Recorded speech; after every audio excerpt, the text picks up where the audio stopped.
Okay, so good afternoon. I'm going to present you some work done on benchmarking coupling technologies. As you can see from my question, I'm more in coupled system, ocean atmosphere. So this is joint work with Rupert Ford and Andrew Porter from STFC, Moritz Ranke from DKRZ, Mike Hobson from the Met Office, Gabriel Jeanville at CERFACS, and Graham Riley from the University of Manchester.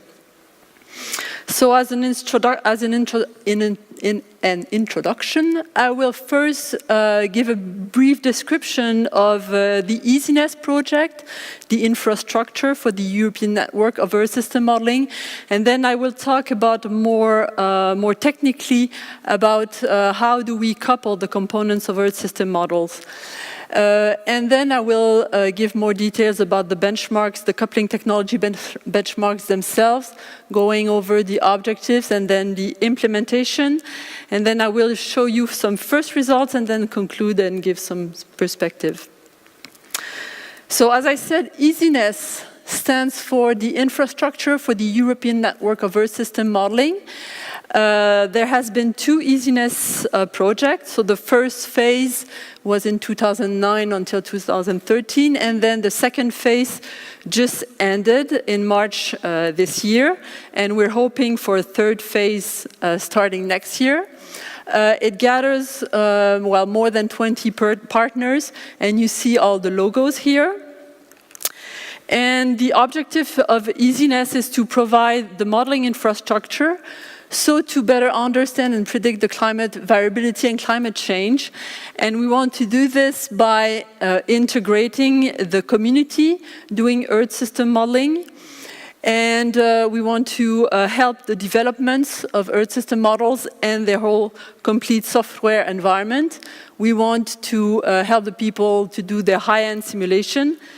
And also importantly, we want to make the link between the modeling community running those Earth system models, so producing the data, and then the climate change impact community using the data so to predict impacts.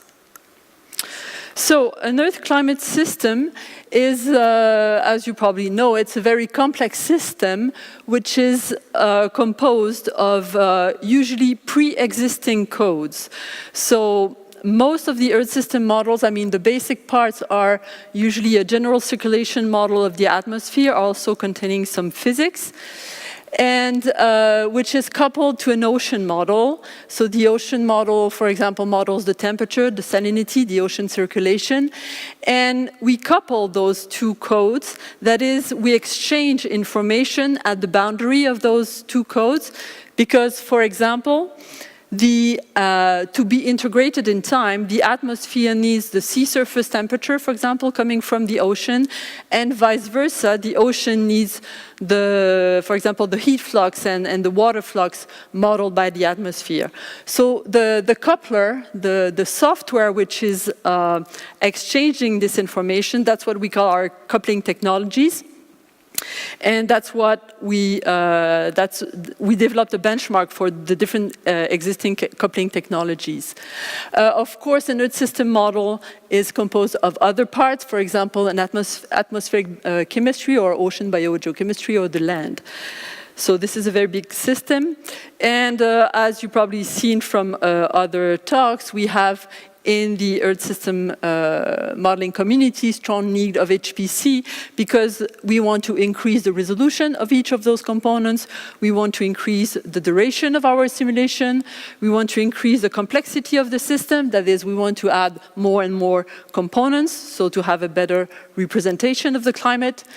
And we want to run ensemble simulation with many members. So we have a capability and capacity problem. So now I will just give you some technical details on how we couple, that is how we assemble pre-existing codes, for example, an atmosphere code and an ocean code, into an Earth system model, an Earth climate model.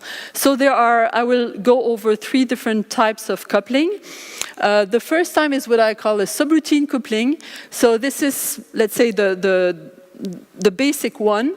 You start with 2 programs and you make one program, you change it as a subroutine, and you make the first program called the second one as a subroutine. So this is pretty, well, it looks pretty straightforward. It can be quite efficient because then as you are basically running the 2 original codes on the same set of resources sequentially one after the other, then you can exchange the coupling information through the memory of the resources, so that's quite efficient. But the big, let's say, the big problem with that approach is that everything is then hard-coded. You cannot easily change the way you're coupling or the way you're using your resources, etc. By the way, that's the way ECMWF do now their coupling in their IFS and NEMO system. So the second approach is what I call the coupling framework integrated approach. In that case, you take your original codes that you want to couple, and then you split them into elementary units, and then you use a software infrastructure to rebuild a new code out of the elementary units coming from your original model. So you really rebuild a new code with a new software infrastructure, and then you use, so that means that you have to adapt the data structure and the calling interface of all these units, and then you rebuild a new code. So this has many good points. It can be really efficient because then you're merging everything into one code, so you have control on how you exchange the coupling information, how you run the different units on the different resources. You can use like all the utilities offered by the software infrastructure. The problem with this approach is that it's not so easy to use with existing codes because you really have to tear apart the different parts of your original code. And usually people developing models do not like to do that. So this is the approach which is used in many American coupling infrastructure, for example ESMF or FMS used at GFDL, or this is what is used in the coupling infrastructure at NCAR. So this approach is probably the best solution when you have a controlled development environment, when you can tell the people to use all the same software, when you can tell the people to adapt all their elementary units to a standard approved software infrastructure. Now the third approach, which is what we use mostly in Europe, is the coupler or the coupling library approach. This is quite different. Here is the idea is that you don't want to change your code or change them just as little as possible, so to be able to couple them. In that case, you just implement some additional calls in your original code, so to exchange the data, and you link the codes with a coupler or with a coupling library, and it's the library which at runtime will exchange the coupling information based on some external configuration that the user writes. So in that case, the big advantage is that it's easier to use with existing codes.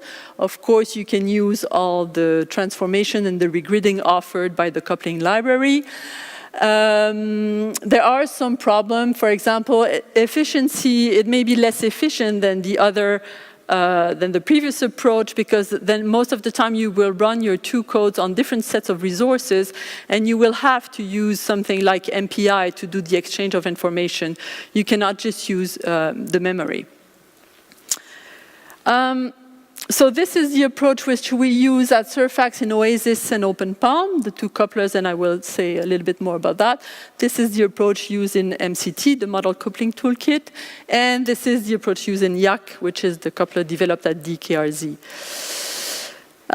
So this is probably what I would call the best solution if you want to couple independently developed codes and when you have less control on how the people can make their elementary codes evolve. So this was just a brief classification of the different coupling technologies that we use in Earth system modeling. And the idea with in IS-ENES was to benchmark the existing coupling technologies.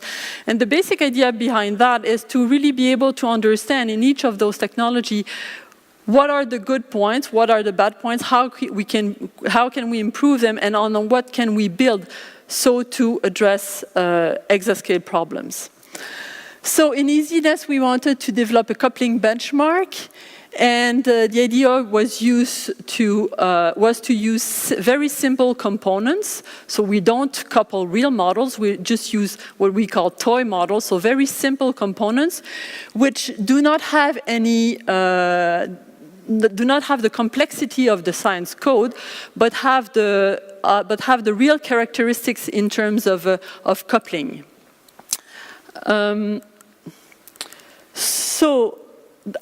the first step was to identify the coupling characteristics of a system model, then to code those simplified components that would reproduce the coupling characteristics, and then really implement the coupling with different technologies, and then run those benchmarks on different platforms, and then have the results and analyze them and present the results. So the first step is to establish the coupling characteristics of our system model, so to define what do we really want to benchmark. The work started in 2013 at the second workshop on coupling technology, and the different working group established an exhaustive list of all the coupling system characteristics. And this was then thanks to a collaboration between the Earth System Bridge in the US and the IS-ENES project.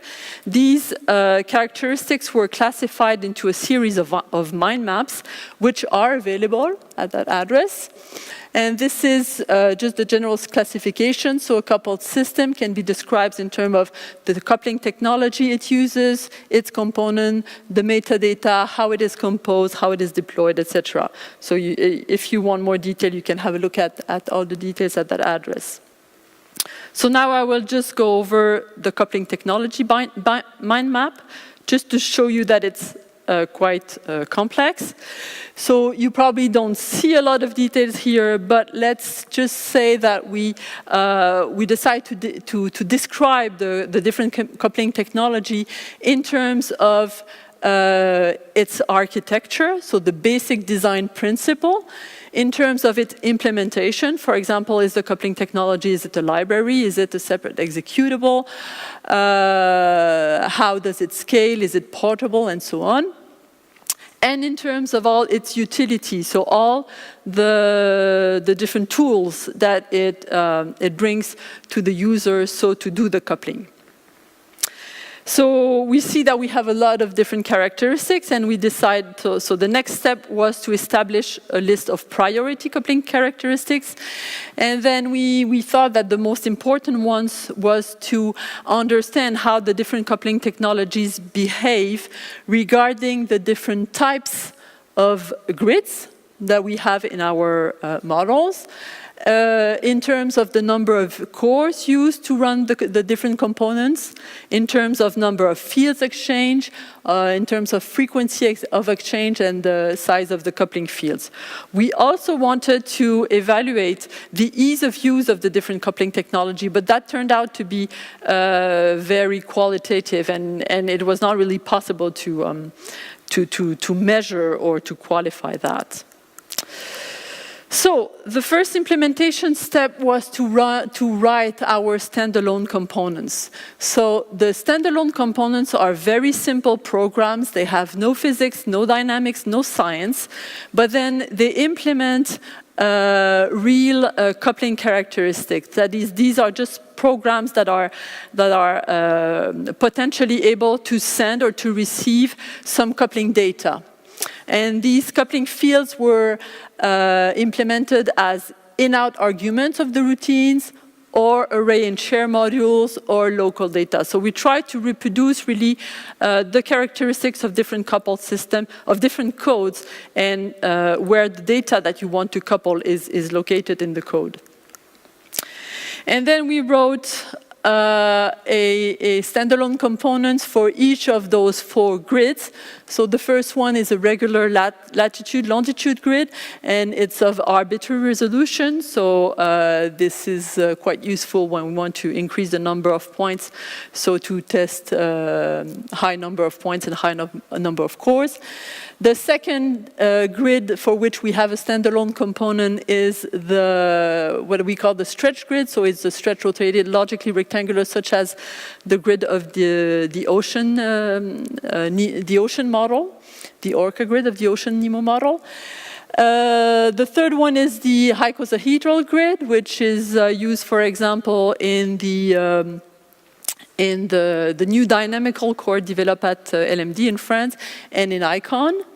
And then we also wrote a standalone component running on a cube sphere grid, as it's for example used at GFDL, and it's of interest for at the Met Office now for the new model. So then we have those standalone components, and those standalone components are potentially able to exchange some data, and now we have to couple them, so to benchmark the technology themselves. So we set up the coupling between 2 of these components. We started with only components running on regular longitude-latitude grid. For now, we run only that test case. And we implement the coupling with OASIS-3 which is the coupler we developed at CERFACS. So it's the legacy coupler used in many groups in Europe.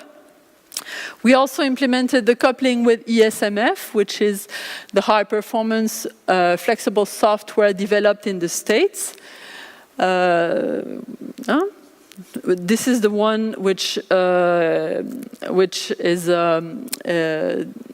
corresponds to the second type of coupling technology that I described in the introduction. Then we also implemented the coupling with OpenPALM. OpenPALM is another coupler developed at CERFACS, and it's a bit different from OASIS in the sense that it's dynamic, that you can start and stop the component during the run.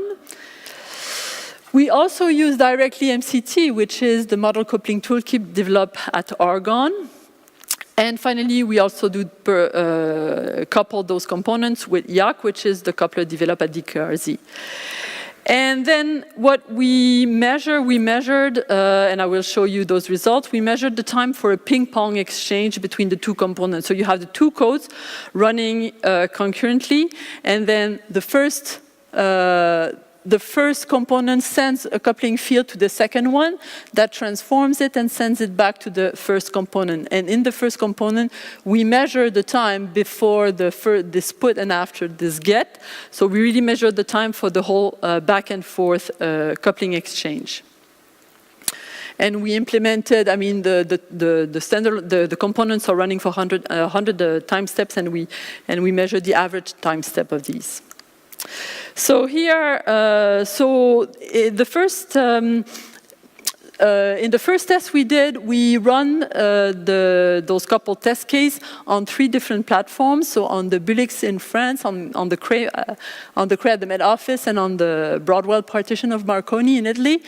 And we tested 3 different grid size. So we have what we call the high resolution grid, where each component has 1 million grid points.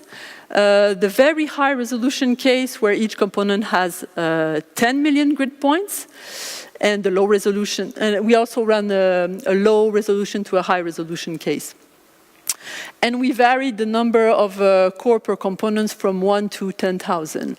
And in the first test we did, so we have those 2 components, they run on the same regular lat-long grids, and they have the same decomposition, which means basically that they have the same almost square decomposition, which means that each process of the source component communicates only with one process of the other component. So this is pretty simple communication exchange.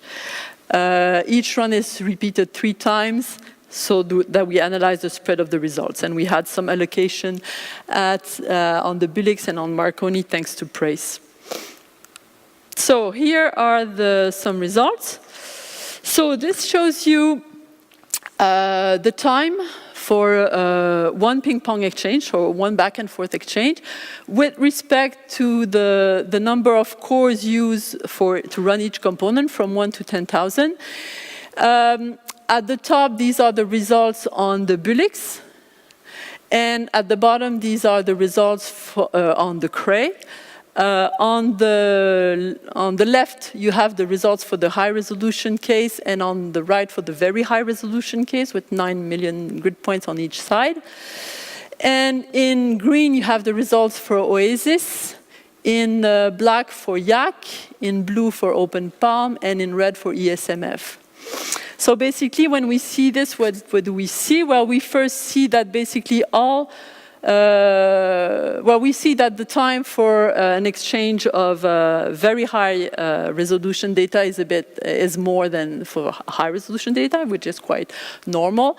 And we also see that all couplers scale pretty well up to, let's say, 1,000 cores, but then they all flatten. And then we also see, for example, here that OASIS is always taking a little more time than the other couplers. So now, now I will show you the same results but presented in a different way. Here you have the results for, this is again for the very high resolution case, so 9 million grid points on each side. You have the results per technology, and the different curves are for the different platforms. So in blue you have the results on the Cray, in black the results on the Bullx, and in green the results on Marconi. And when you see this, you see that there is, there is a problem with Marconi, because the results all go up for all coupling technology. So the idea here is if you just have one coupler and if you don't have a standard benchmark, you wonder whether it's your coupler that has a problem. But when you see this, you see, well, that's probably more a problem with the platform. And you can't see this, but well, we have here the spread of the different tests, and we see that on Marconi the spread is pretty big. And then just another last results, which was quite interesting too. We run again the very high resolution case, but always for the same regular lat-long grids, but now we have opposite decomposition, which means that the first grid is decomposed latitude per latitude, and the second one longitude per longitude, which means basically that you have that each process is communicating with all the process of the other components. So there's a much more communication here. And in this case, you see that, well, the timing then decreases with the number of cores, but then you have this increase of time for the ping-pong exchange. And in black, you have the curve for YAC. So we see here that YAC is pretty good in that case. ESMF, interestingly enough, increases and then decreases. And then OASIS and PAL increase, and then they stay up. So basically, this was really interesting from a coupler developer point of view, because then we say, well, wow, what is YAC doing so differently than the other coupling technologies, so to have much better results? And I discussed these results with the ESMF people, and just looking for that, they have like no idea why it goes like that. So there are those benchmarks just draw our attention on different technical points that we have to look at to really understand how the coupling technologies behave, and what could be also the bottleneck in the future on even higher on exascale platforms. So, briefly, the main results. So, as I said, we have a first version of this coupling technology benchmarks. It's available to everyone. So, this first version allows for the very specific configuration that we implemented, it allows a comparison between the different coupling technologies, but also between it's easy to compare different platforms, evaluate the impact of the number of cores, the impact of the decomposition, the impact of the size of the coupling fields, and now we have, for now, results on 3 different platforms. And then, yeah, as I said, we need now to analyze these results and really understand the differences, the technical differences between the different technologies, so to understand these results.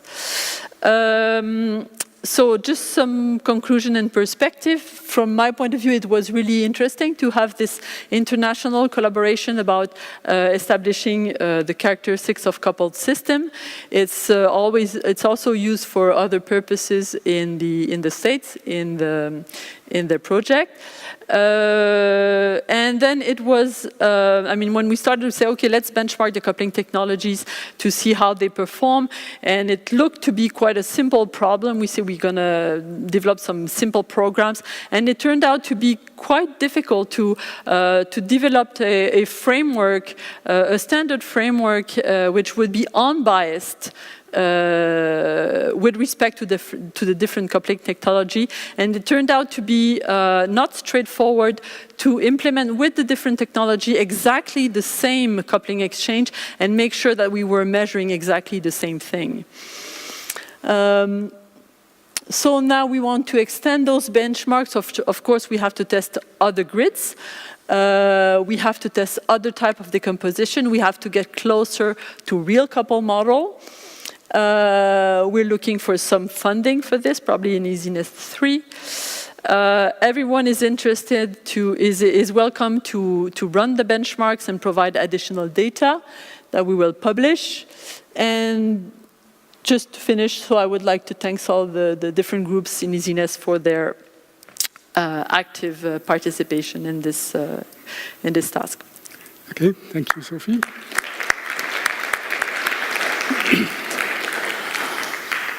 Does anybody has a question? Down here. Yeah, so maybe not so related to this talk, but just got me interested in, so how does an optimal coupling interface look like? Could you, so the question is, how does an optimal coupling interface look like?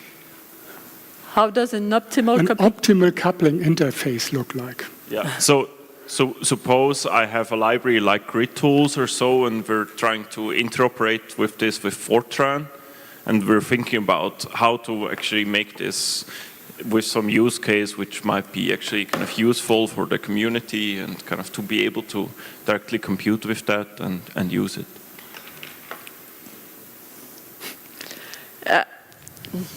Well, I think that I don't know exactly the purpose of the question, I would say. I think I mean, there's no optimal coupling interface. I think it really depends on what you're ready to do and the amount of work you're ready to put it in your coupled system. So from my point of view, an optimal coupling interface would be the less complex one. But then it means that you have to, but then it probably means that it will be less efficient than if you are ready to adopt a more complex coupling interface where you have to adapt, for example, your data structure, where you have to change your code and so on. So, but then you'll probably get to a more efficient coupled system. So there's no, that's what I tried to present in the first part of my talk. I think there's no optimal coupling technology with respect to the philosophy.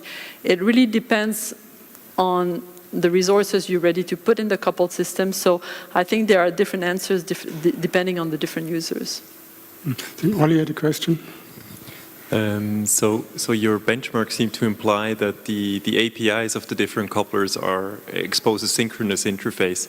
So are there some of the couplers which expose an asynchronous or a one-sided interface to do these gets and puts?